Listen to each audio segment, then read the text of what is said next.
we are looking at how to pronounce this name, as well as how to say more interesting and related names and some of the most mispronounced ones as well. So make sure to stay tuned and consider subscribing for more learning. So how do you say it? Well, there are different ways of pronouncing it.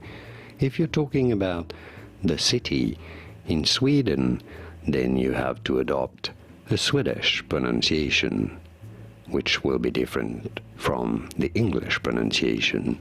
So in Swedish this is said as LUND, LUND. In English, however, if you're talking about the surname, which is what it is as well, a family name, this is generally said as LUND, LUND as a family name, LUND.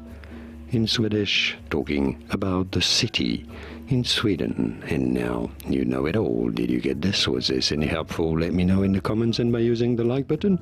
Thank you kindly for your support. More videos on how to pronounce more interesting words and names whose pronunciations aren't always obvious. I'll see you there to learn more. Thanks for watching.